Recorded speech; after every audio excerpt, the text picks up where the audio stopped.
a low loss fitting. Mm-hmm. That's the only kind of hoses that you should be using. Otherwise, when you unhook them, it'll release Freon into our atmosphere. That's bad for the environment.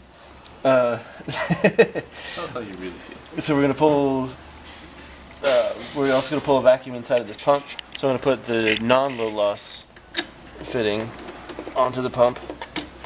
That way, when I pull this hose off of the vacuum pump, it'll still have a vacuum inside of it. Get that sucker on there. Okay, so same thing. Vacuum pump.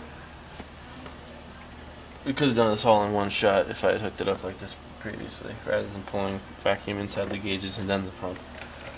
But, so then just go ahead and open up your out, your in, your gauges, and then it's pulling vacuum from there all the way through this entire circuit into the end of your hoses. Just let that go for a second. Once your needle stops moving on your gauges, you're pretty much good to go. Looks like we're pretty much good to go. Okay, so now we have a vacuum inside of this entire circuit. No Freon whatsoever, no contaminants, no nothing. Then you will put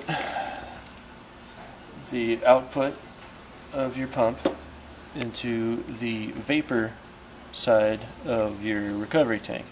Now you have to read these things because sometimes the vapor will be red, sometimes the vapor will be blue, sometimes there's no consistency with these things, so you gotta read them every time. So this guy says vapor on the top, which means that the pickup is in the top of the tank. The liquid will be in the bottom.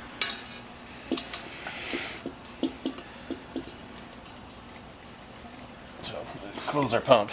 We gotta close the whole circuit. Hook up our recovery tank. Put our gauges, our hoses from our gauges on the corresponding lines. Freon enters our hoses.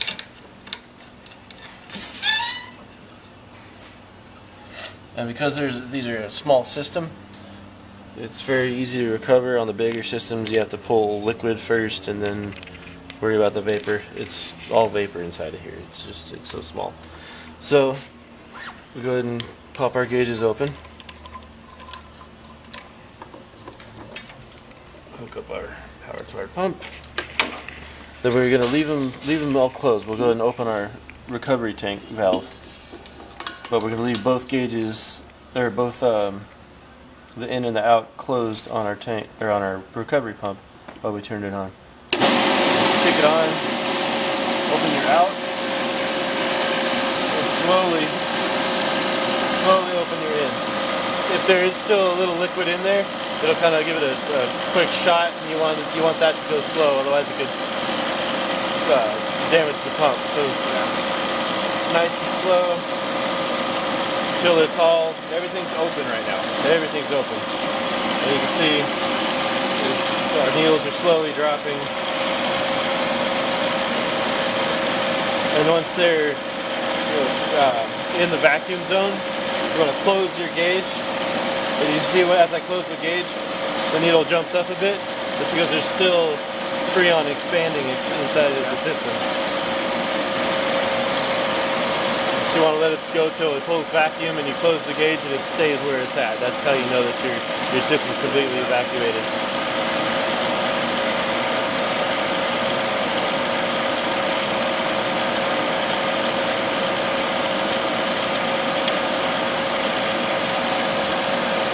If you're working on a larger system, this is when you can go grab a snack or a drink of water or something.